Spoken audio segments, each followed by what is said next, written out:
Carl's voice is live. Well, it's distorting a bit, but that's just life. Life is about distortion, and we're going to talk about distortion. Ta-da! Booyah! Welcome. It's Saturday morning. Every Saturday we are here on Art of Rock on ANGELSPIT'S Twitch. Please join us. It's made possible with ANGELSPIT'S Patreon. If you got a couple of bucks, throw it to my Patreon. By the way, everyone on the Patreon gets a free digital copy of the new album, and I am so grateful. ANGELSPIT'S 11th album, The Bastard Gods. It's not called The Star, it's actually called The Bastard Gods. Although I have to call it The Star for reasons. Is kickstarting now.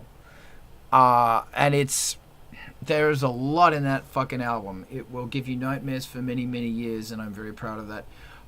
So do me a favor, back that fucking thing if you haven't yet. It will destroy your mind.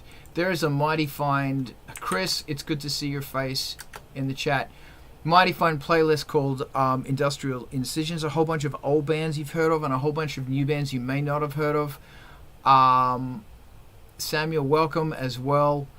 It's bloody awesome. Speaking of bloody awesome, after this we are going to raid on over to MTV TV, and you can hear Mordecai howling at me in the background. MTV TV is fucking awesome, and if you've got a video, send them to MTV TV because it's the best. Oh my god, Mordecai, I love you so much. I have to open my door now. We're gonna start as soon as I open the door and let the cat in. Come in.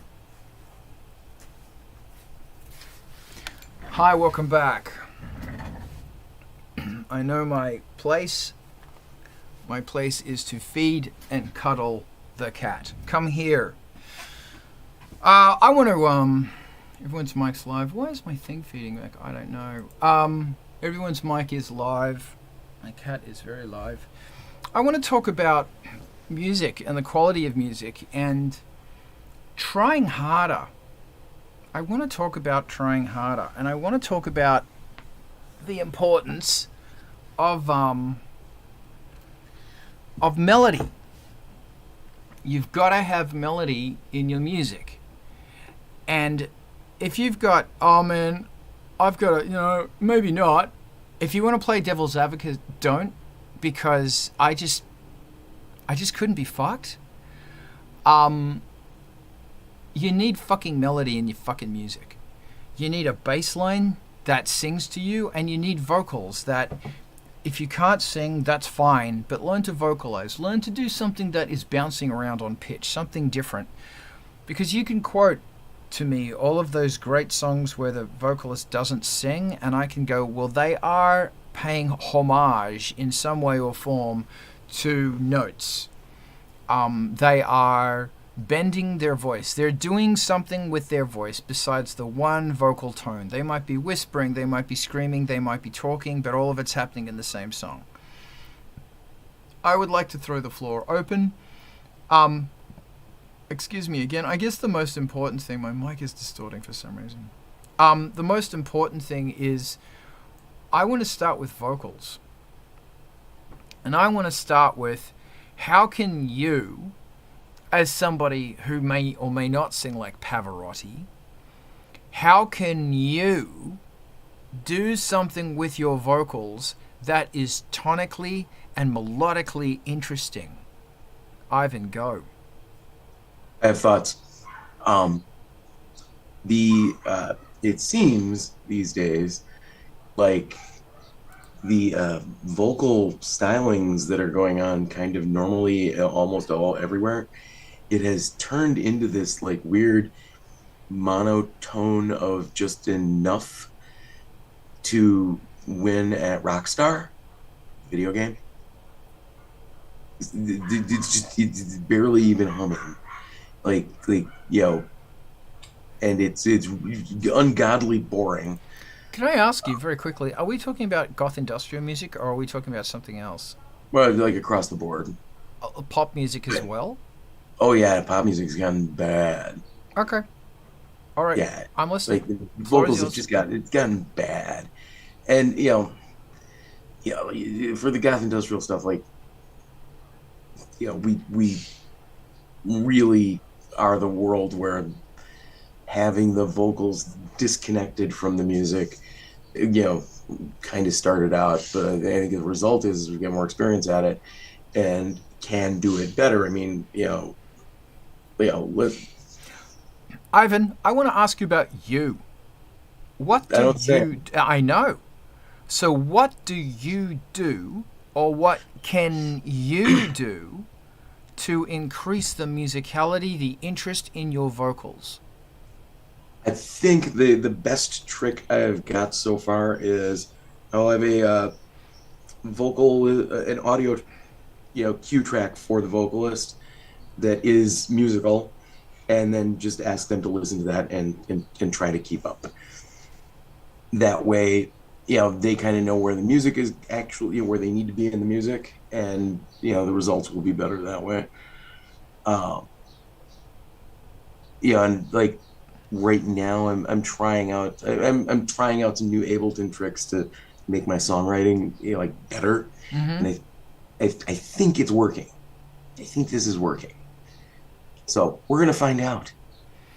Everything's Okay. an experiment. I like Because to experiment. all of these questions, I'm going to put them on the person asking the question, and then I'm going to shoot my mouth off. Thank you very much, Ivan. I appreciated that. Alex, go. So these are things I consider true, but not necessarily things I managed to pull through myself. But I think the most important thing for vocals that stick with you is to lose your sense of shame. To just try to express yourself mostly unfiltered, and maybe record yourself without like correction devices and so on. Maybe you can add them later, but at the first stage leave them out and just try to react to your raw output and try to meditate on that, whether there are some parts you want to change, and then try to experiment. Again, I struggle with that myself, but that's my philosophy. Okay. So, and again, I want to ask you about you, Alex. Like, how do you... tell me about things that you have done. So what helps me the most is drinking much caffeine Okay. and getting like really hyped. Maybe listening to songs that really enjoys me myself. And then sit in front of a mic. What also helps me if someone else is recording me, because then there's always some sort of pressure to perform. Because if I know, it's just me and I have as many takes as I want, I'm not as excited as when it's like, it has to be now, the other person doesn't have infinite time, and I just have to give my best and be there in the moment. I like that a lot. Thank you. Raz, what you got? Oh boy. This is like, a good third of my life interest dedicated to getting a good vocal down. So I feel like I don't have solid coalesced ideas on what's right and what's wrong, but setting the stage that there is great instrumental music in our genres. There is great distorted vocal, non-melodic music in our genres, and there is great singing traditional melody stuff. So there's a lot of things to accept with a vocal approach from none to some. And let's face it, there is a shit ton of uninspired amateur hour showings of people who probably aren't taking criticism and aren't inviting criticism and aren't trying harder. And Carl, I get the sense that you're bringing that angle up a little bit. So all I can do is speak for the artists that I have recorded and produced as vocalists, and most of that's rap, and my own techniques, of course. If anybody cares, if I have gained, enough experience doing this over decades to speak on that, let me just say, the artists that I've recorded, the best ones have come in very prepared, knowing their materials, with a lot of experience and a lot of expression and a solid understanding of the feeling in their music, and either a very innate sense of how to express that, and or a lot of acquired skills, and also the ones that take criticism when they're actually asking, what would make this better, minor stuff. But let me try to talk about the what I've done. A vocal melody is something that I beat into submission over months. Usually it'll start out with an idea and an inspiration very quickly. Chord progression is inspiring, lyric is somewhat crafted with a couple of key phrases, but the melodic contour and phrasing is a quick inspiration and usually survives for the most part through to the end. It's great to have that feeling.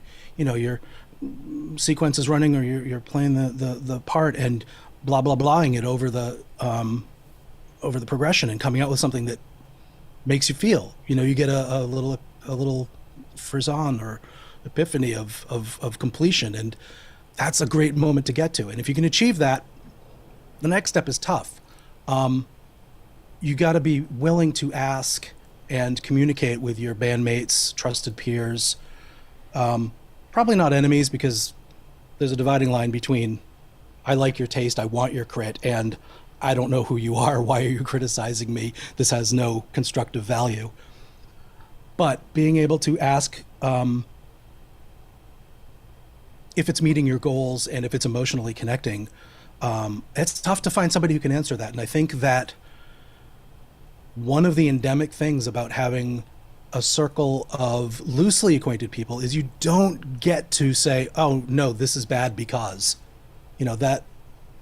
that is difficult to do. It's difficult to receive, and it's difficult to form relationships with people where you can have that kind of exchange.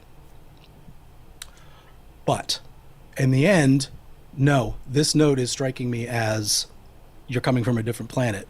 This melody reminds me exactly of song I hate, and here's why. The argument back may be, well, yeah, that's what I was going for, and it is successful. Now I've got to reconsider. Certainly valid.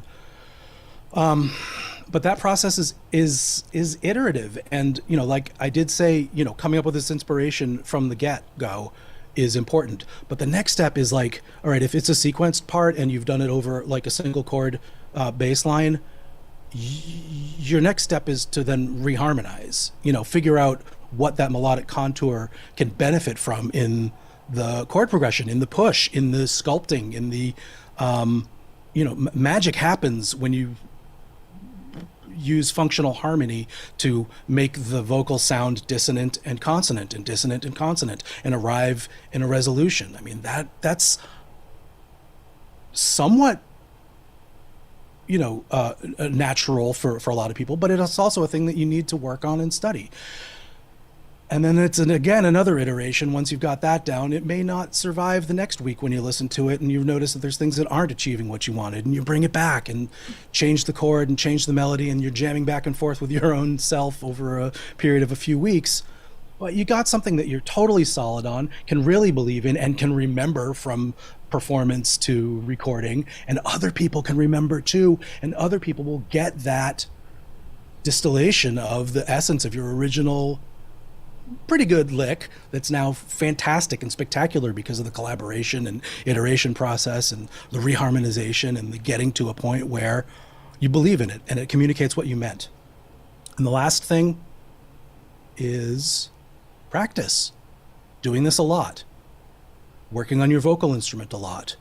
Listening to what you like in other people's stuff, whether it's truly a great melodic part with a otherwise flat vocalist, or a very expressive vocalist with no melodic contour that's just focusing on rhythm, whether it's textural and lyrical. These are all things that one of those features rises above the others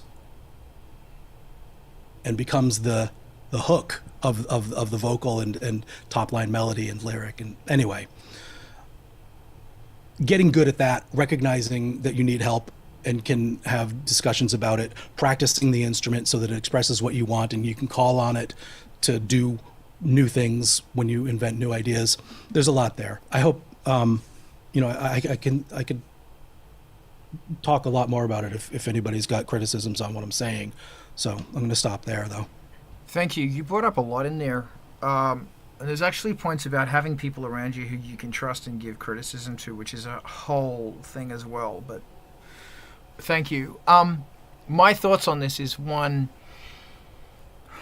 vocals are the most important instrument. They are. And you can disagree with me. That's fine. You're wrong. And then you can say, oh, what about these bands? And then I'm going to say, but you're not those bands. You are someone who nobody has heard of. So am I. And the objective for you to get heard comes through taking risks, doing something crazy, and pulling it off like a motherfucker. That's what rock and roll is. So let's talk about your vocals. Step one. They're nowhere near as bad as you think they are. As I have said a million times, everybody hates their fucking vocals. And that's okay. No therapy, drugs, or people patting you on the back are going to say your vocals are good and you're going to believe them. You're not. Welcome to music. Welcome to the shit show. You're going to hate your vocals. Period. 2. When you are writing vocals, do it with your voice. Do not do it with a guitar or a keyboard, because you don't sing like a guitar or a keyboard.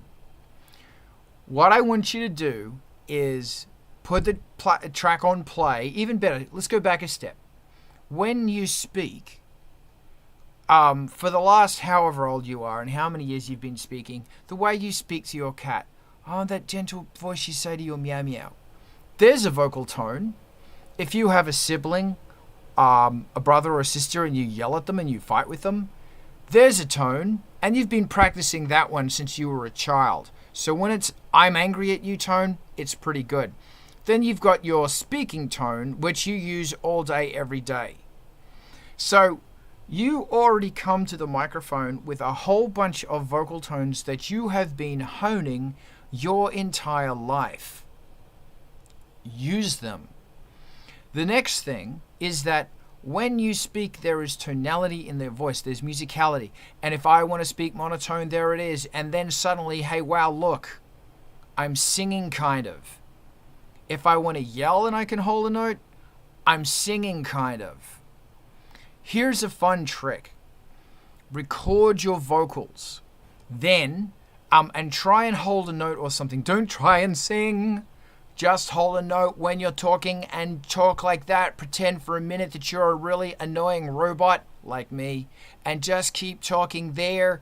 Then use pitch correction on your computer to analyze what you have just said to find out what note do you naturally speak at. There it is. That's the note that I naturally speak at. Gee, wonder what note that is. I don't actually know. Here's a crazy idea. Now, write a song in that key. A bass line in that key. Because theoretically, when you do your vocals over the top of that, you won't be trying. You have now created something that you can naturally harmonize to. It's your key. Next, if you can manage to go from that note to that note, that could be your chorus note right there. There is a whole slew of new chords that you can be fitting over that progression and what's going on there. So already within you, you have what you need to be a vocalist. Somebody who is, gasp, singing. You have to put variance in your voice. For example, in the verses you might just talk, and then in the choruses you might yell. Exercise at the idea of holding a note when you're yelling at someone. There it is. There's a note roughly there. There's another note, but there's the main note, and I just went down to another note. Now I'm back to that note. But that's my yelling voice. But I just held a note in it. So do these things and practice. Like Rezi said, practice. Do scales. Do them badly, but just do scales. Da da da da da da da da da da da da da da da da da da da. Do them every day. And you might fail at the notes, it doesn't matter. What's important is that you are training your voice to get out of that one note. Michael Stipe from REM made a career, so did so many others, by minimal vocals and minimal singing. So put variance in what you are doing. It is so... No, it is not the synthesizer, Alex. You're wrong. You're fucking wrong. It's your voice. Because anyone, no offense, can sound like the way you sound on your synthesizers. A lot of people can sound like how I sound on my synthesizers. Fucking anyone can. And don't say your beats are, because your synths and your bass lines are not. That they are not the most important. They're not the most crazy, inventive fucking shit. Your voice is. Because you're going to do things on your voice that you cannot do on your synthesizers. And most likely, nobody in the world will sound like you. Sure, you can use vocoders and distortion pedals later. But now, you're going to use your voice. The floor is yours, Alex. Go. Obviously, this was a bit tongue-in-cheek. But I wanted to say the following. If you want to do vocals, also consider doing just warm-ups before. It helps so much. And even if you don't know what to do, there are YouTube videos. Just look for warm-up vocal and you find something. Just follow the instructions and you will sing much better afterwards. Yeah, and also what Rezi said, just being prepared into a recording session does so much to elevate your performance. Even if it didn't go that well before, the next day will be much better. Thank you. Practice the vocal. Practice your scales. If you're like serious about guitar or keyboards, you're going to do scales. Because the objective of scales is for you to learn what the notes sound like and to get your fingers limbered up. And to make this connection between brain, fingers, notes. That's what scales do. Same with your voice. Also, rehearse the song. Rehearse it a lot. Sing it a lot. And when you're out in your car or wherever you are listening to a demo of that song, when you're kicking ideas around, that's when it happens. On your car, in your bike, when you're singing to yourself, that's when things happen. Because if you don't have someone else to work with, and a lot of us don't, you just have yourself in the wind. So it hits the wind, it bounces back, and you get this new crazy idea. Thank you, I'm done. Raz, go. Here's the thing. Every part that goes into something that I intend to release to the public and finish, I got to that point because I like it. So, what's your deal with everybody hates their voice? Me. Why? Your voice is fantastic and lots of people dig it. Why do you hate your voice? Is this something you can state, or is it a nebulous strangity, like weirdness? So this is a direct question to me, Carl, or to everyone? I would say both, but to you, since you said it. And also I'm pushing back on it a little. Like, okay, that's cool. The idea. Well, I hate my voice because it doesn't sound like in here in my head when it resonates through bones and everything. It is this big, beautiful thing. And it doesn't matter how good the microphone is. It doesn't sound as good as my head. And I cannot, for the fucking life of me, EQ my vocals to make it sound like the way it sounds in my head. It doesn't have that nasally, annoying quality that my voice has. It sounds reassuring and luscious and beautiful. Secondly, everyone hates their fucking voice. Oh yeah. You might not. Good for you. High five. Write a book, sell 1 million copies, and teach the world how to not hate their voice. I'm serious. And saying, but man, you've got a great voice. It's like, no. I do not. I don't know why. I don't like my voice. I would think I do like my. I would think that naturally somebody would like their voice. But it's a very strange piece of programming inside humans that don't like their voice. Because I've worked with a lot of fucking vocalists and pretty amazing vocalists and not so pretty amazing vocalists. And I have not met not one vocalist who actually likes their voice. And you know, they say they like their voice, and all you have to do is push a little tiny bit. Careful that you don't knock the house of cards down, and you'll find they don't like their voice. I don't know. It's a very interesting question. Why don't people like their voice? I don't know. Apparently, I don't know. I'll shut up. Luparoxy, welcome. Alex, go. I think the secret to not hating your voice is just being constantly, how do I say it? To just listen to it back without your bones over and over and over again. Because I've like, I don't know which singer it was, but it was some famous singer like Taylor Swift or something of that level. And they said, basically what I did as a child, I had this tape recorder and recorded my voice over and over, and I became much and much more confident with my voice. Maybe it was an actor, I don't know. But that really stuck with me. And also I think for my singing voice, it helped me a lot to just listen to it back and back and back. I mean, it's still not like, bored, it's the perfect voice, but I'm much more happy with it than I was maybe 5 years ago. That's good. As opposed to my speaking voice, which I still hate. But anyway. That's good that you're getting to like it. Resi, go. I mean, sorry, Ivan. Sorry, Resi. Hey. Yeah, I think that the recorded experience of our voice to us, because it is not the experience we are used to by listening to ourselves in our own heads, that it ends up sounding, foreign and weird to us because we're not hearing ourselves the way we sound to ourselves.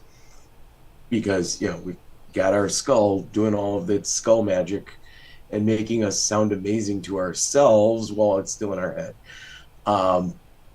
But as soon as you experience the recording, it doesn't matter how good it sounds. What matters to your brain is, this doesn't sound like me. This is not the me that I'm used to hearing while I'm speaking or singing in the shower or in the car or at the bus stop. Who cares? That foreignness of that, and I think listening to a recording of yourself a lot could definitely really get you over that, because it will normalize what your exterior sound is. And that's actually kind of a brilliant idea, because I could totally get some mileage out of that. So yeah, and yeah, I really think that, and this is one of those to be human kind of questions, because we are so used to hearing ourselves from in here. So when we're hearing ourselves from out there, you got no choice but to sound weird, because we don't ever hear ourselves from out there. I think occasionally pictures and cameras and mirrors will do the same thing to us that our voice does, because you're seeing yourself from a perspective that you normally can't. So that can make that a bit weird, and that also takes some getting over. Especially, I think that's one that you get over with quicker as a young child, because mirrors are a bit more prevalent in our lives than audio recordings of ourselves. So there's probably a neural pattern hiding somewhere in our brains that once that's established, we just get over all of that crap. Awesome. I appreciate that very much. Thank you. Razzie. So I don't know if I'm ever getting the truth out of people that I've recorded, but the whole point of going into a place to do the recording is to get to this spot in the production where you go, yeah. And I try to get them to go, yeah, at some point. And, you know, maybe they still hate themselves, and Lord knows I've got all the reasons for self-loathing. It's fine. But separating maybe these artists hating themselves perhaps and going, oh, you hit it, like that vocal, like those are such different things that I might be misreading what I hate my voice even means, because it is my own example, like a process of like sculpture or painting where you can correct some things that you thought you were going to go, and by the time you get to the final thing, you've done some layers and changes and heard things, and maybe the character of the voice that you thought you were going to lay down in the first pass is changed entirely, and you're doing belting is out this year, so we're doing it down an octave and quietly, you end up in a place where you like the thing that it does, and it communicates properly a mood that works with the sentiment of the song, and it all hangs together, and you do that, yeah, and that's a place where I'm able to forget about, oh, I hate my voice, because it's taken on a new existence of its own in the context of the song, and it's changed and pushed and made to fit and work, and that takes so much prominence over being personally entangled in the fact that I spat these lyrics. Yeah, loving your voice as opposed to loving the job it's doing. Does it do the job? Vince, thank you, Razzie. Vince. Okay. I think it comes down to a couple of different factors whether or not someone likes their own voice. I think if you don't think about it a lot and you view it solely as an artistic process using your voice, I get how you could be neutral or even like your own voice at that point. But I think from a purely human standpoint, it's almost like an uncanny valley effect. It's your voice, but it's coming out of something else, so it's human but not human. It's you but not you. So maybe it makes you a little uncomfortable. And that I could understand making you not like your own voice. Because my wife has described hearing herself in a similar fashion to that, and I get that. And I'm not a fan of my own voice, but I've also heard a lot of negative criticism on my own voice. More than positive, so, and including from myself, but maybe that's also a bit of neurodivergence there, because I'm going to overanalyze everything anyway, including myself. So I think a lot of artists, it comes down to that. They hear it and they're going to think about it too hard, and of course they're not going to like it, because once you think about anything hard enough, you're not going to like it. You're going to find reasons to not like it if you look long enough, but. It really it's an individualist thing. Like you can't pin down why anybody doesn't like their own voice, but there are so many reasons to not to for anyone once you look at it. So like I think hating your own voice is an understandable outcome of listening to it. I initially liked my own voice for a minute. And I heard myself a lot and went, oh, maybe I don't like that so much. I found lots of things to not like. And also, it's me, but it's not me. So I kind of hope it makes other people uncomfortable, really, like when they hear it not in person. Thank you. there's some really interesting points being brought up here that, the question is, perhaps you have to look at your voice from the question of, is it doing the job? And I just want to say, Roachbait, hello, welcome. And Looper Oxy, welcome.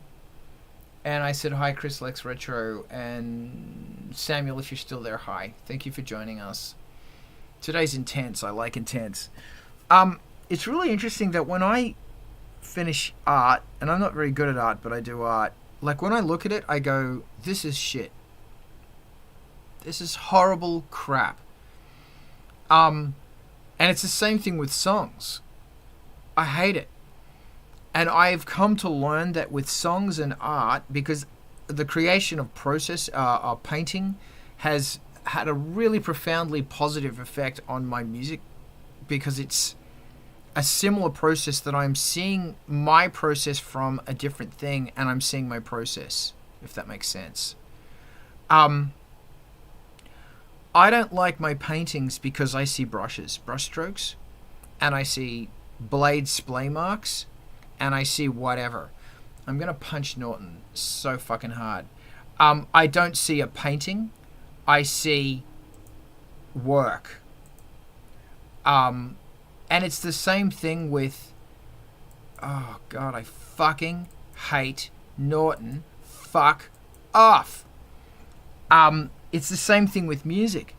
Is I don't hear the song, I only hear a bass line and a drum and because I was so close to the happy birthday, Roach Bait, because I was so close to the process, I hear mistakes. That bass line could have been better. I could have did this. I have to forget, and it takes me a week or a month or a year or 5 years for me to forget. And then, when I look back at a piece of art 3 weeks later, I go, "Hi, man, this doesn't suck. It's okay." Because I've forgotten. And all of those bits where it's like, oh, I smudged that and da-da-da, all those mistakes suddenly become cool.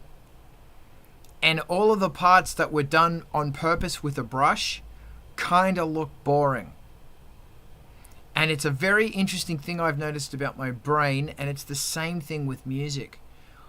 After a while, I forget.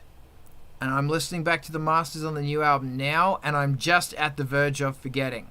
And it's the same with my voice. It does the job. Because I work so fucking hard to make it do the job. And I took a bunch of risks, and I don't know if they work or not. But the fact of the matter is, it does the job. And that's, I guess that's one thing that you got to work towards is, does this do the job? And you might not be able to say, does it do the job well? Because you might be so lost in the whole, Jesus, I hate my fucking voice, that you can't make that decision. As long as it does the job. That was probably the worst advice anybody's ever been given in their whole life. Alex, I need you to fix everything. Somewhat related, I think something that's also really important is to forgive yourself for maybe not being like there, but just there. Or even there. Just, it doesn't have, if you feel bad about it, just accept it and move on and do the best you can do. I don't know where I've heard it, but it was like some person from an Indian spiritual tradition, and even though I don't really follow that, it stuck with me, and the person said something like hating yourself for something about you is very, very selfish and very egocentric, because you consider yourself, your own worth, so much higher than everything else. And it's better to just consider yourself just part of the universe and accept the state of current things about you. That's fantastic. I thank you for that wisdom. That's really good. No more hands are up.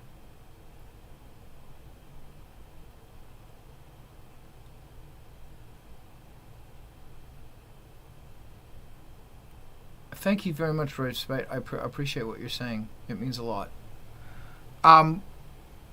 Does anybody else want to throw in at this hang? Because we've got, like, nothing going on here. I thank you, Alex. I think that left us going,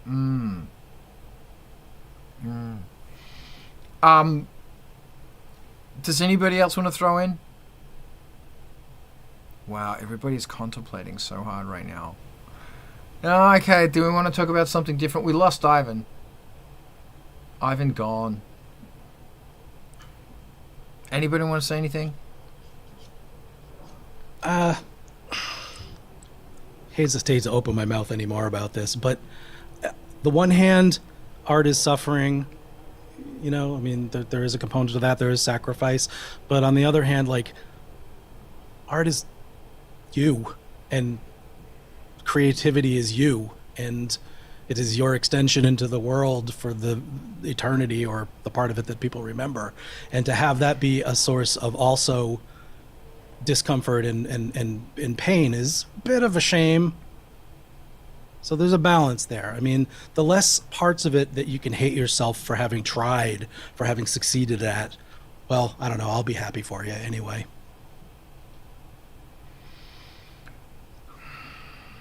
Yeah, awesome. Wow, this has got very heavy, and I'm very grateful. I hear what you were saying about listening to yourself later record. It does take a lot of getting used to. Like, whenever my wife hears her voice, she puts her hands over her ears and runs away. But I know a lot of people who are like that. I know everybody who's like that. I mean, that's my point, is that this is what's really hard about this, is getting over that shit. Does anybody want to talk about this, or synthesizers, or I see, hold on, Rezzy beat you to the punch. What you got, Raz? This might be one of those dead ends, but Ableton Live, I can assign a pedal or a MIDI note or a key to toggle the record while it's down, and it's a momentary thing, and it releases when it's up. All I want to do is rip smoking licks on guitar and punch them on the fly, like a normal tape machine, gapless punch in 1978. And I haven't exactly figured out how to do that. My rig right now is sustain pedal mapped to the record button, but it's a momentary thing, and when you release it, it stops recording, which is kind of okay, but the idea is you hit it, it engages punch, you hit it again, it disengages punch. That's traditionally how it's done, so you can smack it and not worry about it. Momentary sustain pedal kind of switches is what I'm using. Doing it with a latching, push button switch is the possibility, but it also gets you into a state where it's not as accurate nearly because of the mechanical travel on them, and it could be latched in the wrong direction, and it's kind of not quite what I was trying to do. So traditional punch in with a foot switch, Ableton Live. How? Alex? I have no idea, but I have a suspicion that they didn't anticipate for that. But maybe there's like a Max for Live device or something. That's the first thing I would look for. And the other so thing I've got to is write to Python, is what you're saying. Yeah, or just use a looper and make a ridiculously long loop. To be that your... That would the first steps I would take. The loopers might be a way in. They do behave the correct way. Like, you hit them once and they engage, you hit them again and they disengage. There may be something to that. The Max for Live path might make sense. It does have access to the record button, and it does have scriptability. I'm not prepared to do it, but there's something there. Come on, flooding the chat and comments and future emails. Somebody's got to just point out what I'm overlooking entirely, that there is a way. I'll consult the forums and stuff soon, but all right. Thank you, man. I'm sorry. Max for Live. Thanks, Alex. I don't know anything at all about anything. Especially Ableton. I don't. I heard something really interesting today that sort of rocked my world. Okay, thank you, Roachbait, you rock. This will be online, and you can watch it. Smoke on the Water. Every minute out. 2, 3, 4. Da da da da da da da. Is The soundtrack to every guitar star ever. Is Beethoven's Fifth backwards? I didn't know that, and I found out this morning, and I just went, "What?" I couldn't believe it. It's like, you know, Devo's Whippet is Roy Orbison's Pretty Woman. Dung dung dung dung dung. Anyway, there you go. Thank you very much. That's all I got. It's great taking one thing and turning it into something else. Samples, they're great fun. Alex, I see your hand go. I have another topic if you're... Please. So this week I was thankfully playing again with my synthesizers. And I was doing some sound design. And I played with the... what's it called? Unison button. And I realized many synth sounds I've been trying to recreate forever are just detuned, unison detuned. What synth? And felt, Blofeld. Okay, keep And I going. felt really stupid. Are there any things yourself had like some revelations where you've been looking for something and then you found out it was just this little thing and it opened this whole world for you? I think that's fantastic. Let's talk about it. But first, here's Razzie. Not exactly other things, but precisely that. Like, the moment I've realized, actually 2 synths. Weirdly, the JX8P had a toggle button on that horrible membrane panel for solo mode, and it didn't, I think, somebody correct me if I'm wrong, it didn't have a label for detuned unison stack all oscillators mode. The press gave you just unison, which would be like the regular single pair of oscillators. But if you like held it down or pressed it again, it would go into like blinking unison mode, and it would be stacked all oscillators firing slightly detuned because it's analog. And it made it sound kind of good for what it is. I mean, there's still DCOs in that thing, so it's not quite as good. But the time that I had a memory moog, the decades that I was the custodian of a memory moog, man, putting all 6 of those on at once,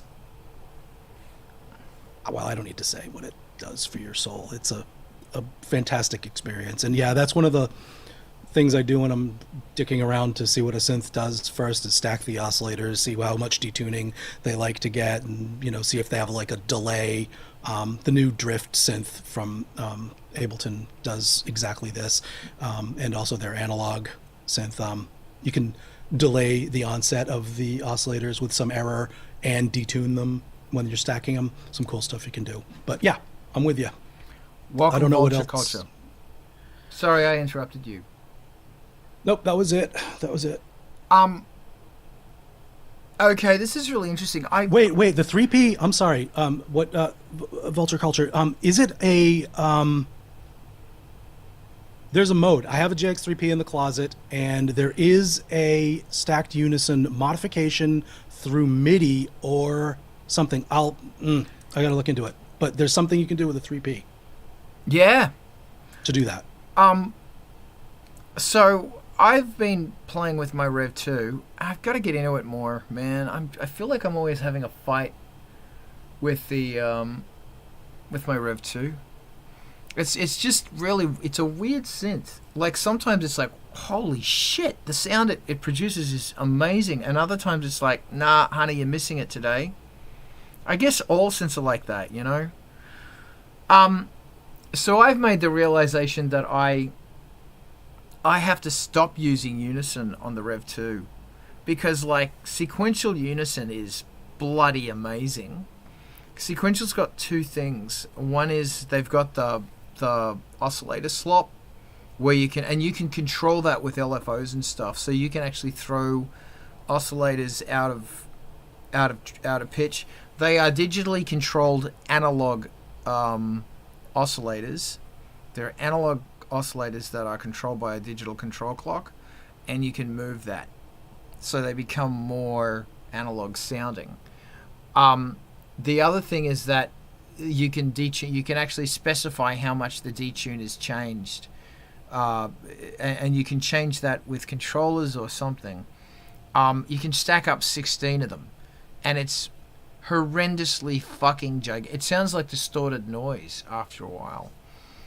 This is something interesting I have noticed about chorus, which kind of unison kind of is, kind of. I have to start avoiding chorus because it just phases itself away. Like, or I've got too much shit going on or something. I just don't know.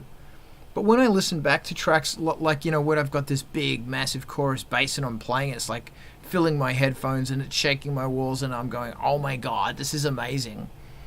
Like, I'll say it again, the Rev 2 is just nuts.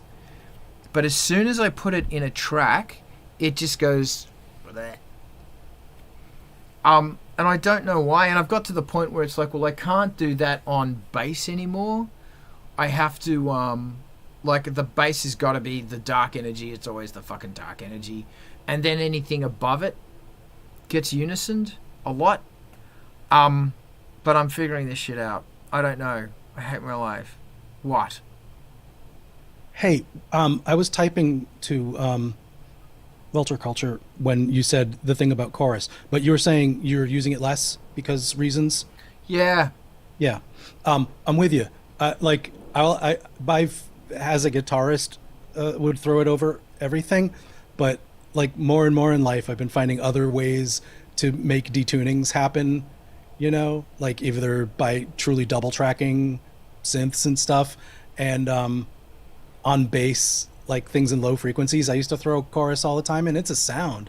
But I'm finding other ways more and more. I mean, chorus is great, and a great chorus is even better than a shitty chorus. And there are some choruses out there, Audio Damage Fluid, the new modulator that's built into the Echo native effect in Ableton is fantastic. They're great. The one that's built into the JX3P turns on the hiss when you hit it. You get a lot of hiss, and it's all thicker sounding. But there's other ways. There's other ways to achieve that size and width.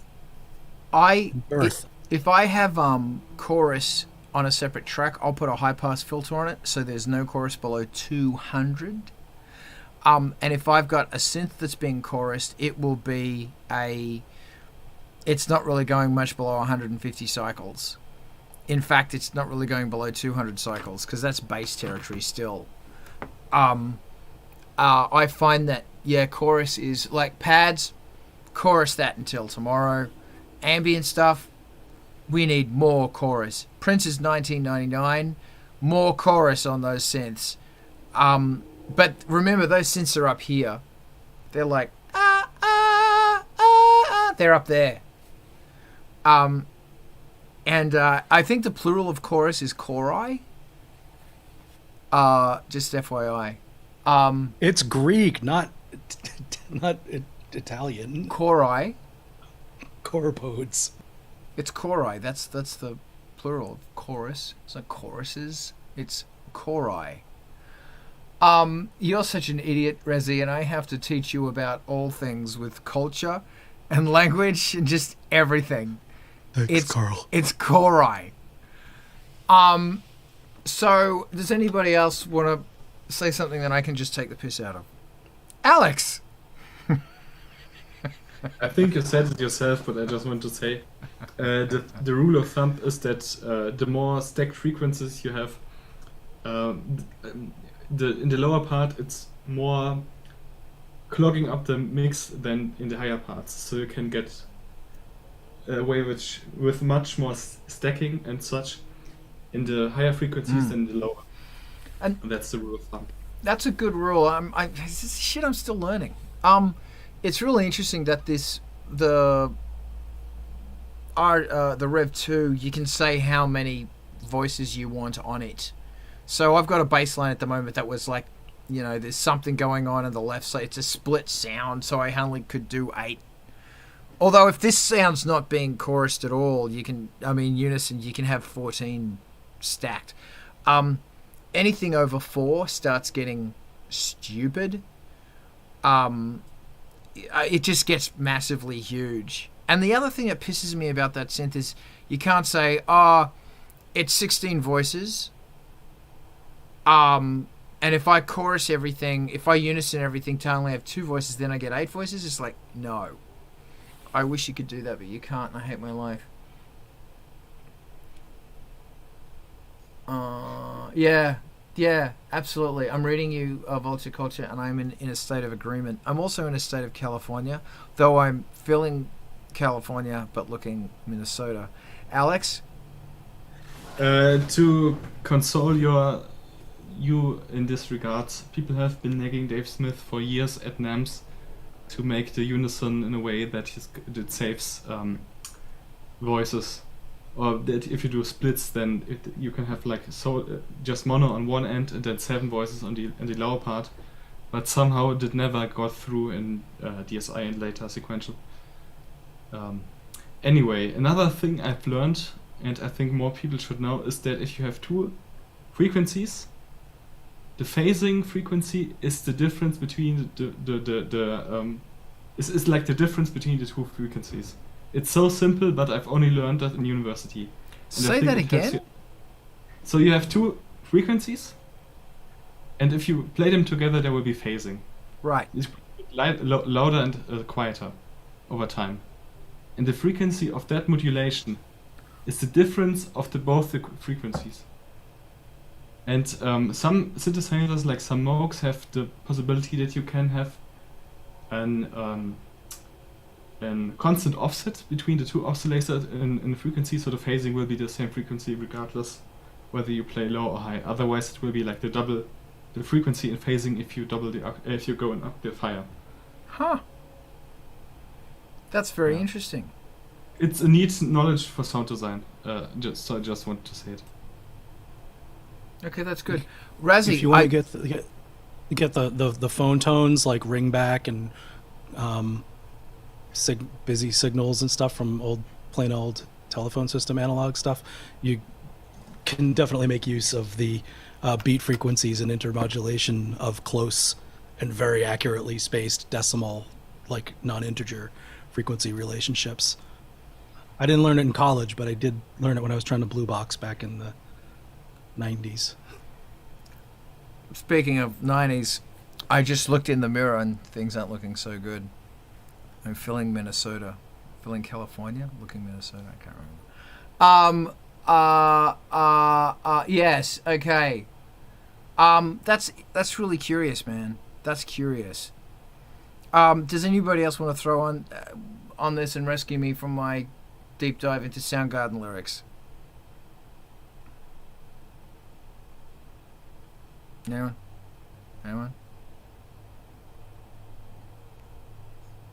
Okay, we can talk about something different. I'm really trying to think of what your actual question was, rather than the prompt that you used to, make an example of. I think sequencers on a computer in general were the thing that one of the two that I can kind of get the feeling back, but multi-track sequencing from a computer to some synthesizers, like when I first got a rig that could do that, because I'd done like single keyboard workstation kind of stuff to start with, but getting a little computer, a little MIDI interface, and some synths and a mixer, getting that rig together was like, oh, I see where this is going for the next 40 years. I get it. Oh, wow. And the other thing specifically was sampling and looping and needle drop drum break. And it was probably Clyde Stubblefield, Funky Drummer, just because it was that era. And it was an Akai S950 that I'm looking at in my rack now, and just grabbing that loop, pitch, faster, slower, all right, whoa. If I can jump in there as well on the wonderful thing about the reminiscence of sound creation. For me, it was a Casio CZ3000, an SH101, and a Dr. Rhythm, Boss Dr. Rhythm 220A. Was it 110? I can't remember. It's kind of grey and green. And there was a trig output of the drum machine that powered the SH101's arpeggiator. And it was really like, and a crappy mixing desk. I'm talking super crappy mixing desk. It was really amazing because I have always tried to go back to a synth writing setup like that. That's just so fucking simple. And I've got all of this crap now, and I can't fucking do it.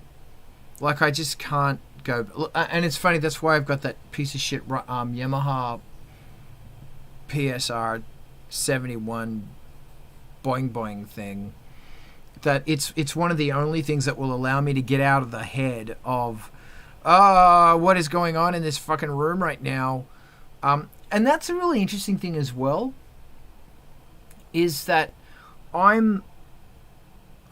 get so overwhelmed by there's so much shit, there's modular, there's so much I can do with it. And maybe that's one of the reasons on the like, I can't even fucking turn the Kurzweil on right now. I can't deal with it. I have trouble turning on the Rev 2 because it's like, I just want to, I don't know, what I want to do is get the Rev 2, put it on the garden table outside, and just fuck with sounds. Maybe I should do that. And it's why I love the Moog. Boom, boom, boom. There you go. Sorry, Alex, go. Yeah, it's I feel when I was starting out, I was like oogling at these like really big studios with lots of synth, but now it's like more, if I see like nice neat setups, it really excites me. There is this YouTuber called Once Upon a Synth, and he had this line of videos called Will Der Pair, and he just used like maybe 3 pieces of equipment and just used them to make music, and it was like the most inspiring thing ever, because it like you thought in possibilities suddenly, because you were limited to just a few things. So sometimes just a selection of things can be more than all the possibilities in the world. And maybe restricted possibilities is some of the reason why we love to use hardware in the first place. Yeah. Just going, just making it as simple as possible. Because like sure, man, there's a point of, and this is kind of vaguely tying back to the beginning, like I see people with these huge synthesizers in rooms full of gear and stuff, and I just go, I can't handle that. Like, there's so much, I can't handle it. There's just too much shit, and I can't fucking deal with it. And it's like, I'm trying so hard to simplify a song so that I can simply and effectively communicate an idea without getting it cluttered in a whole bunch of bullshit. And these beautiful synthesizers, they make a whole bunch of bullshit. That's what they do. I don't want a whole bunch. I just want a little bit of bullshit. Hello, Mordecai. And I'm just like, that's why I'll go through periods where it's like, I'm not okay. So for the next ANGELSPIT album, I'm releasing number 11 now, which is The Bastard Gods, and thank you again for following it. In fact, I'm gonna put another pimp to the Patreon here. And I just ordered the boxes. They're so cool. I'm calling them spit boxes. They're these tin boxes with ANGELSPIT embossed on them, and they're dope red, and they're like that thick and kind of that big. They look like a lunchbox, and I'm very happy with them. There, go get that album, and I think it's going to be 13 tracks. So for the next album, which is number 12, which I couldn't deal with because I was having a nervous breakdown, but now it's like, oh my god, I have to do this album now. It's just K2000. I'm not, I'm trying not to use any modular at all. I'm trying not to I'm going back to what I used on Crunkhouse without the Jupiter 8 Pro 5 and all the other shit I had as well. But that album was predominantly K2000, and the K2000's got a sound, and I just want to sit down at that fucking synthesizer and fuck with it, and write songs and create sounds at the same time.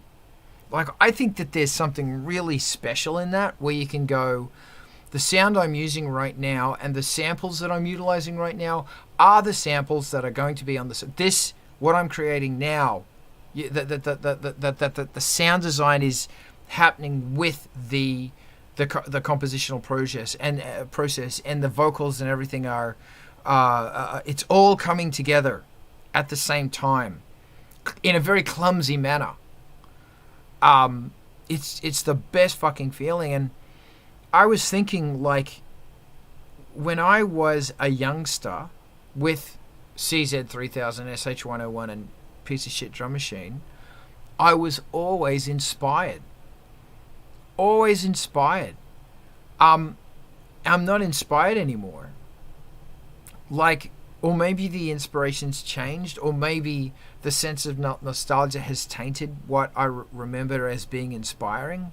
Like, when I was a kid, inspiring was, my mind was exploding with something that was almost sexual. Yeah, K2000 Vulture Culture was on...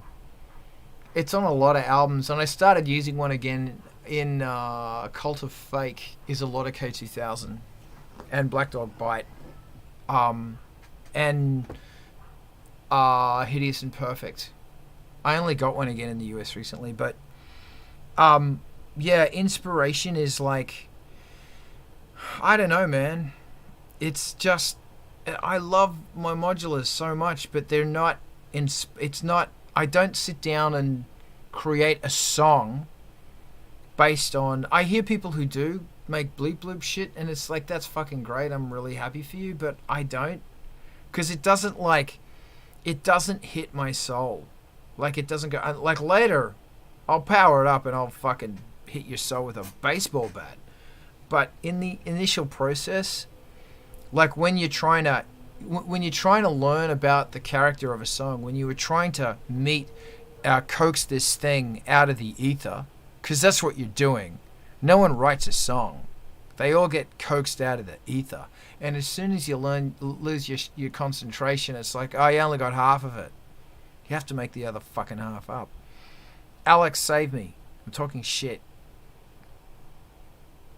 For myself, I think the best uses of modular, maybe hardware or software, was like either a sample folder, like do jams, just records sounds, and then feed them into my sampler, and then order them in a more constructive way. And the other way I really like to use it is to just use it as a sound processor, because then you are much more playing to its strength, I feel. Yeah. Another thing, I appreciate that a lot. I do. And also vocals, man. I'm increasingly putting vocals through the modular as well. I'm always impressed when someone plays out a modular set. I am too. I could never deal with that level of complexity. Yeah. Yeah, I don't... something else that I did on a lot of younger albums is I used to drink. And now I don't drink as much, and I'm trying to get my brain to that place again without relying on alcohol, which is I think it's a very good thing to do. Can you hear her? You can hear that? I don't know if I've ever told you guys, but this is an interesting thing. I may have told you that's how Shea used to call me. And Shea was Maine Coon, and Maine Coons have got they're very good at, they speak Wookiee. They're very vocal cat. Mordecai's a short-haired American, and she's not a vocal cat. And when Shea passed away, Mordecai inherited me, and the first thing she did was she learnt how to call me the same way Shea called me. So now Mordecai stands at the bottom of the stairs and howls like a Maine Coon. Yeah. Hold That's on. the exact sound that my cat makes when she half plays fetch and puts the ball somewhere else. To say, the ball is here, come get it. She makes that same sound. Bring it to me. Yes. Alex, thank you. Alex, I see your hand. I've heard that cats among themselves don't speak like that. They only meow to kittens and humans. Because Yeah. both kittens and humans don't hear as much in the high frequencies. At So 3 they- a.m. And that's where they generate their, like... That's where they generate their psychic happens in the top. Mind what- control. So what really inspired me recently is I was like reading interviews about the sound design of some stuff Sophie did, Of and I who? tried to recreate that. Sophie, All right, yeah. it's like a hyperpop producer who unfortunately passed away, and there are some people who try to recreate what she did, and also interviews of her how she did things.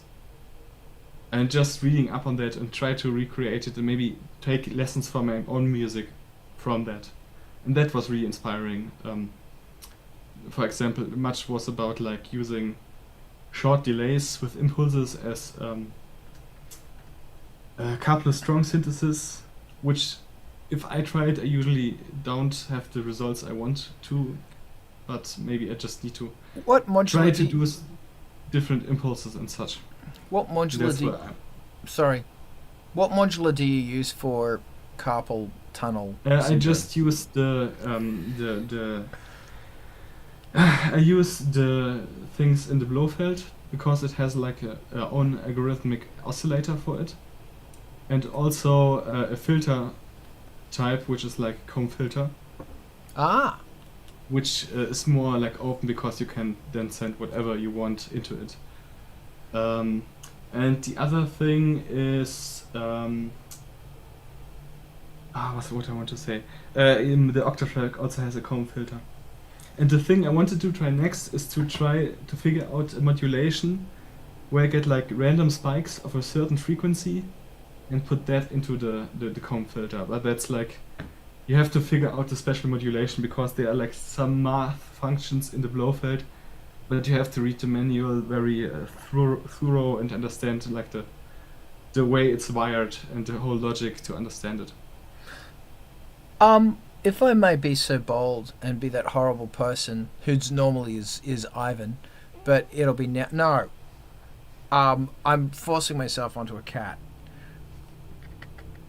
And to suggest a module, get a dope for 188-2.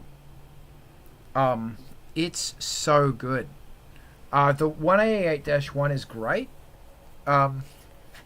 But the 188-2, I think, is the best Bucket Brigade delay / chorus you can buy for under $500. And what you can create with that thing is insane. And I have not even started on the, something I love with Bucket Brigades is that you put the, I mean, you can do it on a chorus as well, but you're actually modulating the length, and you ever so slightly modulate the length, with an LFO or something. So that's actually causing another chorus within the chorus. So the master chorus is actually wavering as well. Mind-blowing shit. Or you can do it really quickly, and it's just madness. But yeah, that I'm sorry, I don't mean to be, pimping gear. But that Doper is so good. Yeah, I really want one, but right now I can't afford it. Cool. But I'd it's get a software on version. my shopping list. Well, because this is a form of synthesis I really want to get into, and it's the same thing also with granular. Like you pull something into the Kurzweil, or you pull something into your soft synth, your soft sampler, and fuck with granular. It's endlessly interesting, and it's even great if it's one of those granular ones that can move it across the start and end point, across the a short thing, then you get something fantastic. Rezzy's about to say something amazing. I was going to make modulating the length of the BBD joke, but you beat me to the short thing, so I don't know. It's a joke? I'm so sorry. No, it's all right.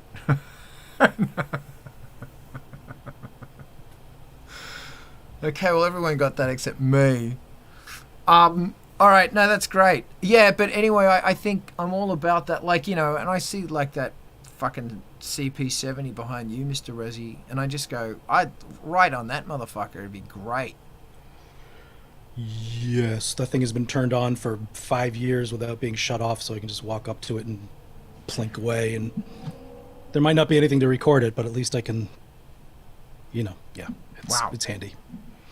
Got to tune it. And the other thing is that, like, somebody said recently is and that's why I mentioned taking the synthesizer out to the garden table and playing it out there.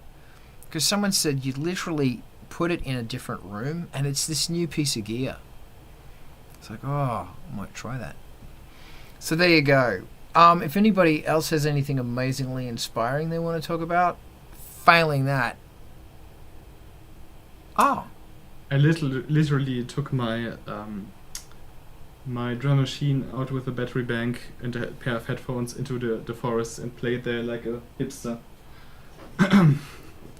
That's cool. It was much fun. Which drum machine? It's the Electron model Cycles. In retrospect, I probably wouldn't have bought it again, but it's great to have because not being like totally in love with it makes me take it to places and not to be too protective. And it helps to just throw it in into the bag and not worry about it. If you chose another drum machine, what would it be? Depends on the budget. For the same budget, I would probably get the Arturia Drum Brute Impact, or even the sample version of the drum machine I have, because I feel like when I'm on the go, I much rather have play around with patterns than sound design. But that's only something I recognized later, so I didn't know that when I bought it. And if the budget is higher, I would probably get one of the higher end Electron boxes. People who play drum machines, play them, are amazing. Like, I see those guys going at it with a 909, and it's like, oh my god, dude, how do you do that?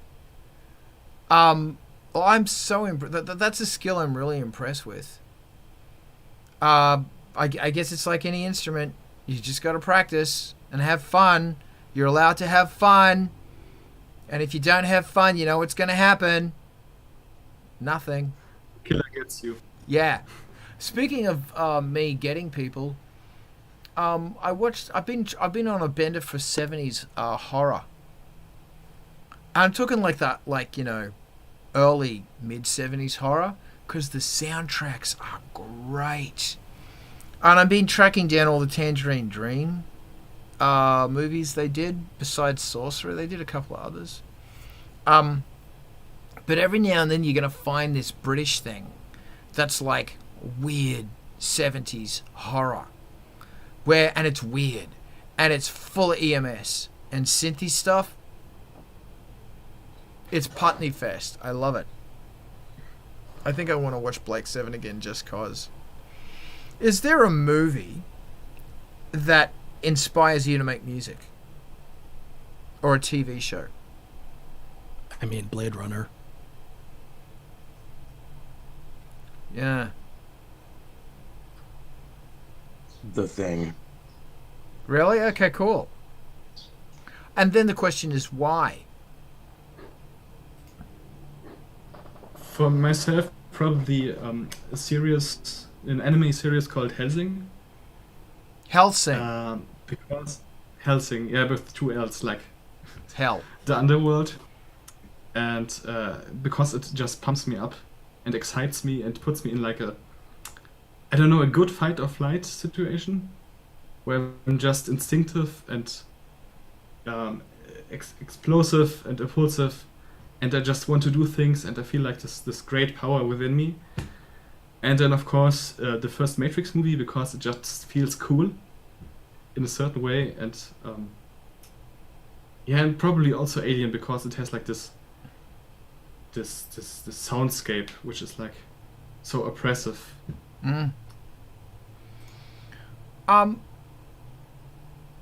Why Blade Runner, Resi? I mean, why not? But yeah, I mean, it's hard to even pick apart. It's like so face value obvious. Just the time that it came out, the number of times that I've seen it since, the simplicity and directness of the main CS80 glide figure, that it is so iconic and signature as to be stuck being associated with that film and that composition. And the idea of Vangelis and the idea of Deckard and the story and the picture together, because it works, and it's so signature and iconic.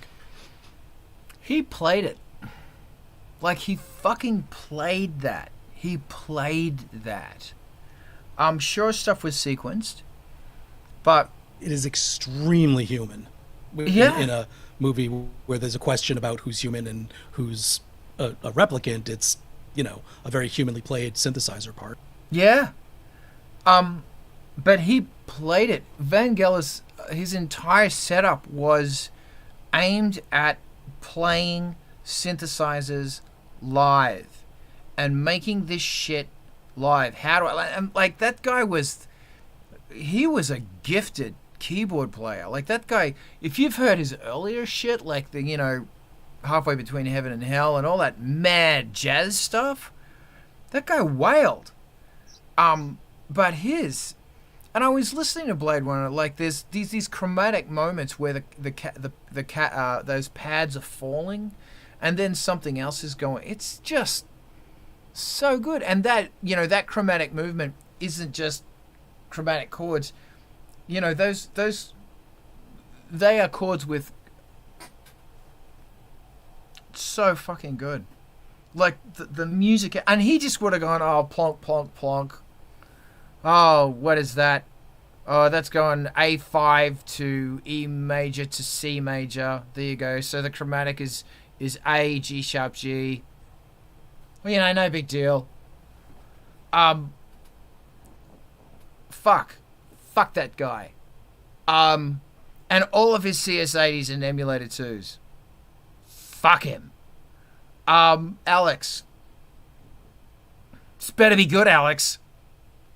Something that also really inspires me, but it's more one theme and not the whole movie, is Total Recall, because I really, really love that theme. It's like so omniscient. No. Yeah, none It's of us like, can say it. It's okay.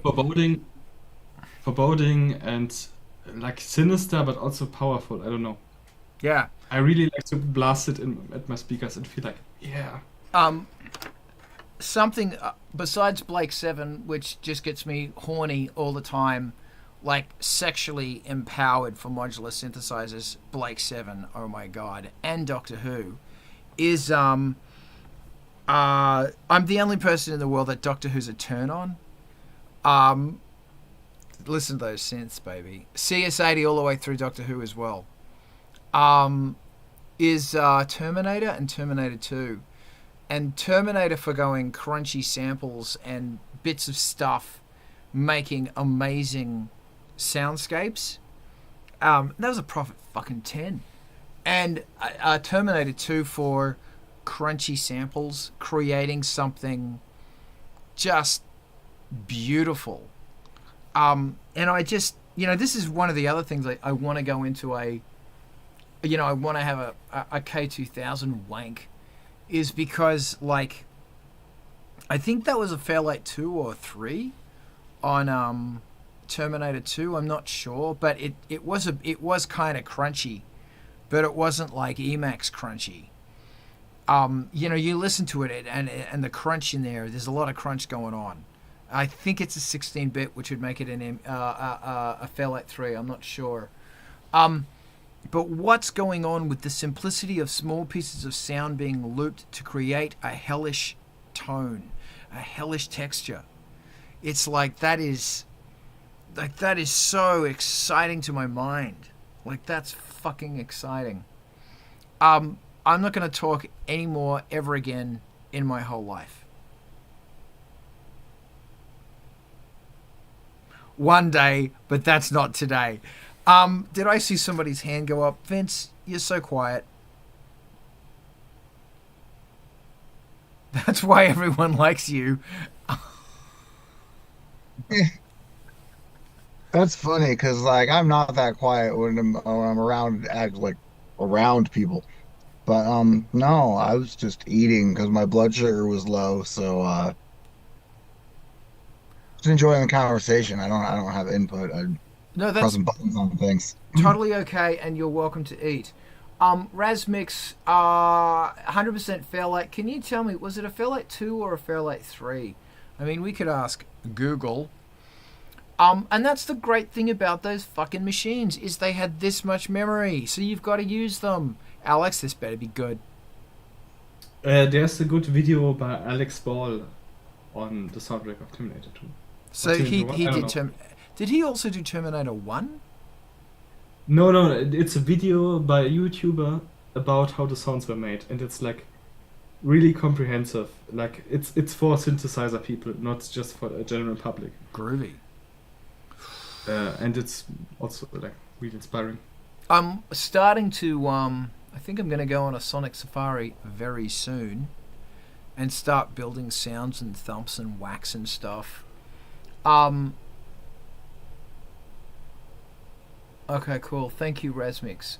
Possibly a Fairlight 2. Yeah, I just want to a lot of thoughts going on in my brain, man, let me tell you.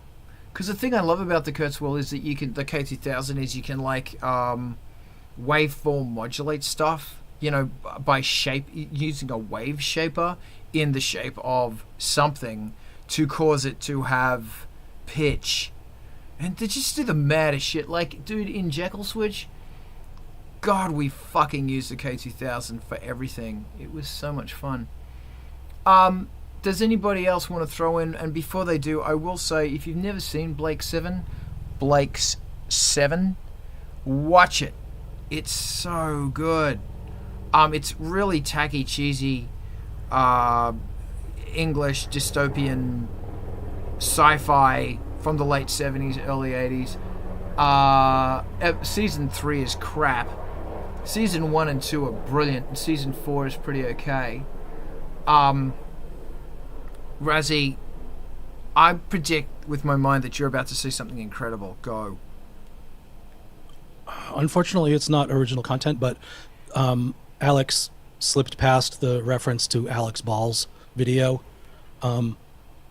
about how Terminator 2 music was made, and I haven't watched that one, but his stuff is unbelievably well researched and well done, and the primary sources he gets, like actual synths and examples and people to operate them with some skill, and his composition skills are fantastic. There's great tunes throughout all of the things.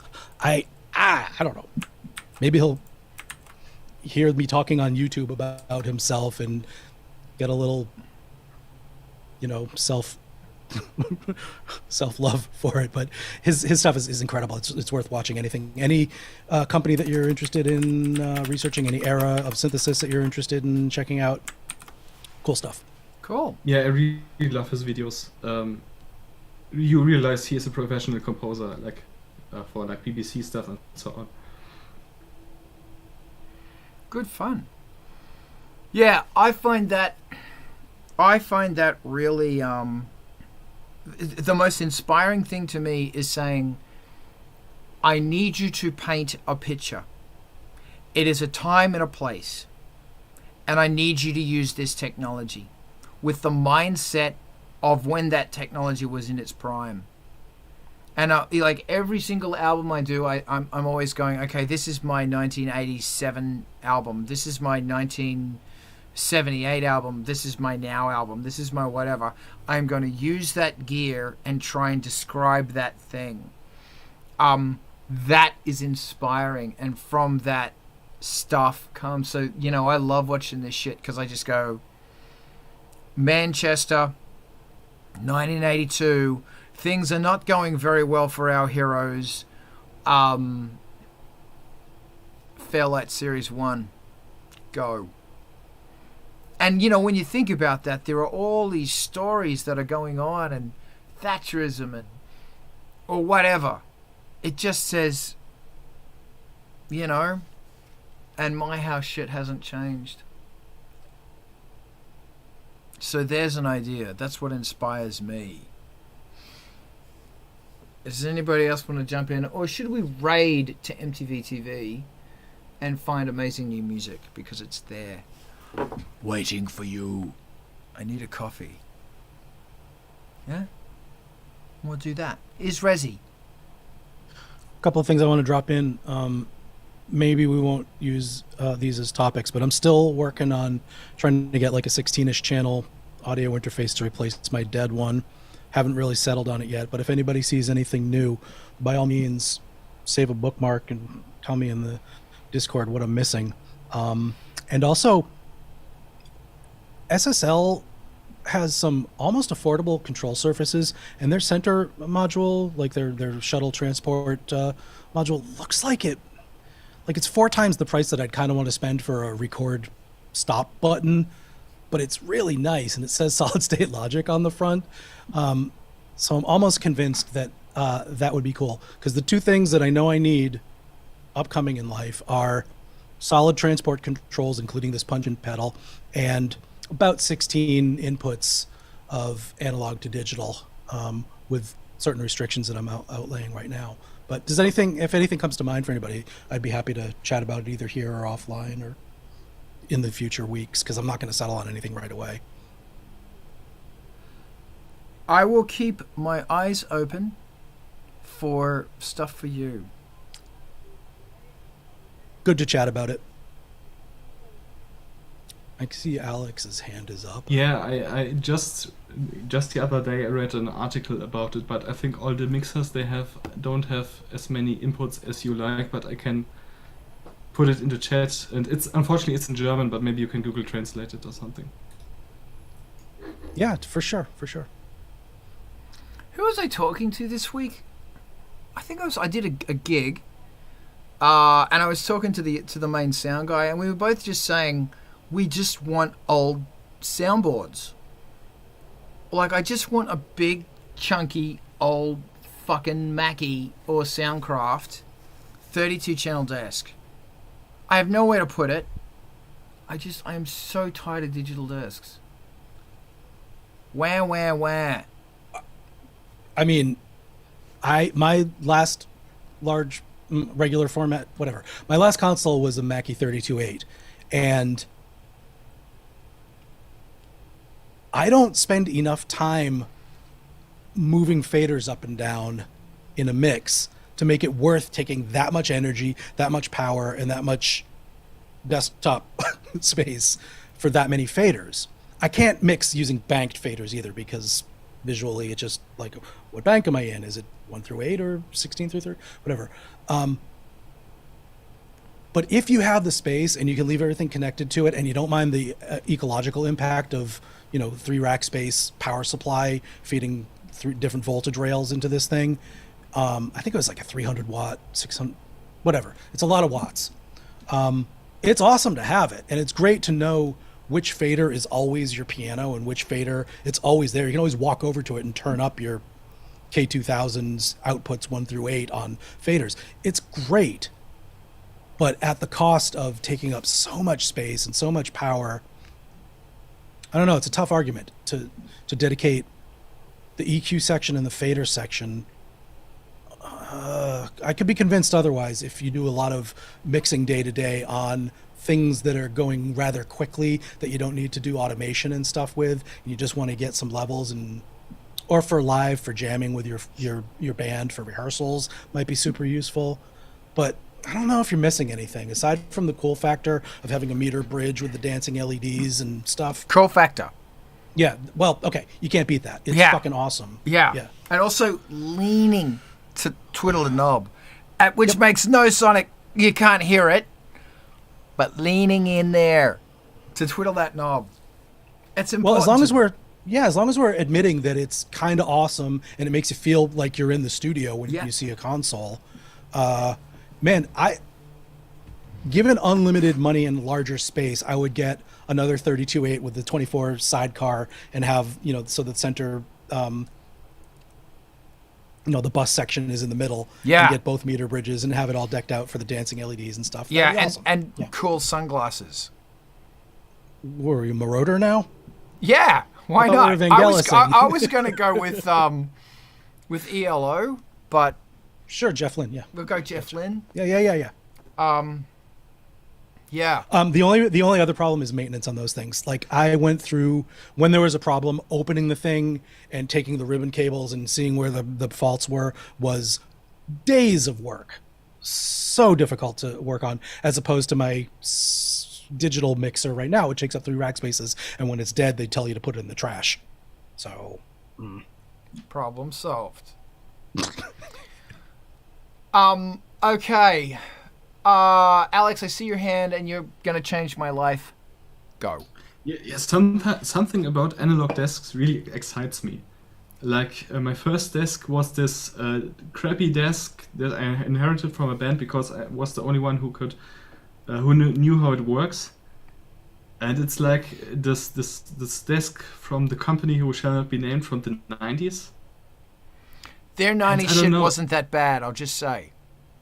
Okay. The Euro stuff, the Eurodisc stuff, that was pretty fucking good, actually. It's exactly that one. And even though the faders are scratchy, I really like using that desk. Unfortunately, it doesn't have like any. It's like not easy to record it because I just would need to put the tape out into my audio interface, and it would be a sort of a clutter. It's a cluttered setup.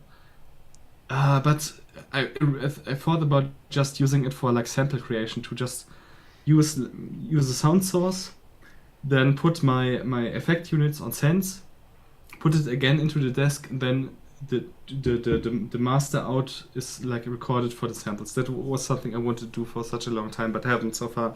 No, but bus 3.4 is for your samples. Receive. Just using the desk and moving the faders and just grabbing something is like really exciting. I don't know. You should fucking do that. Because, you're talking about, this is like 70s, 80s sound design stuff, man. Do it. This sounds like really great fun. Do it. Let it be hissy and shitty. Do it. Don't worry about that, man. Just do it. Sometimes I just think that there's so many options and everything else that my brain just goes, I can't do it. Go, Resi. Yeah, the Eurodesk was a ripoff of the Mackie CR1604, which was my first mixer. That company ripped something off? Really? Yeah, go figure. You were giving him a pass too. Pass revoked. Yeah, the 1604. The way I had it rigged up was 1.2. The main bus was the PA system, speakers, headphones, all this stuff. And if you hit the mute button, it would flip also to dumping it to bus alternate 3.4. And 3.4 was on the stereo inputs of the S1000 or TX16W or S950 on a patch bay. So you could quickly set up a send to the sampler inputs that was separate from the main bus. That was fun. It's cool. But Carl, it also gets around that. I forget exactly what you were just saying, but like you get stuck on things that are hidden behind menus, and you just get lost into what you want to do. And having all the knobs right there in front of you is the ultimate solution to that, for sure. Yeah, and it just, you don't have to worry about all this other shit. You can just go with creative process. Vince, your hand is a happy hand. Alex said something about getting an old desk. in to record and needing to run it into an interface, there's a solution to that without using an interface. I have one. There's an instrument to USB cable. I don't know if they're still available. I got this from Guitar Center in 2008. It's got a splitter to run your output jack to your amp for monitoring. You have to have the amp to run it through headphones because it doesn't have a preamp built into it, but it goes straight to USB from whatever you're recording from. So if you run this out of the mixer, if you can find one, you can run it out of the mixer into your computer, because that is exactly how I recorded for a couple of years before I finally got an audio interface. That was my solution. Awesome. Thank you, Vince. Alex, go. I think that would be just postpone my problem. I think what I should do if I wanted to is either get, again, one of those analog mixers with audio interface built in for each channel, or wire it myself to just wire in insert points. But I think probably just using it for sound design is still my best bet. But my problem is that right now my space is so messy that I don't want to mess it up more. So that's the only thing that keeps me from not doing it. But I'm working on it.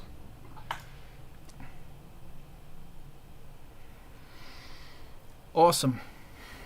Awesome. This has been good, and I thank you. I suggest we raid to MTV TV. I hope Diana's okay. I haven't seen her today. So everybody, we are going here, because this is where the cool kids go. On the proviso that I can actually find it. It's right here. We're going to shoot on over to MTV TV. There's a whole bunch of very cool bands over there that are waiting for you to discover. We're going to hang back here and chat. But right now we're going to raid. So if you're watching this on Twitch, we're automatically going to raid.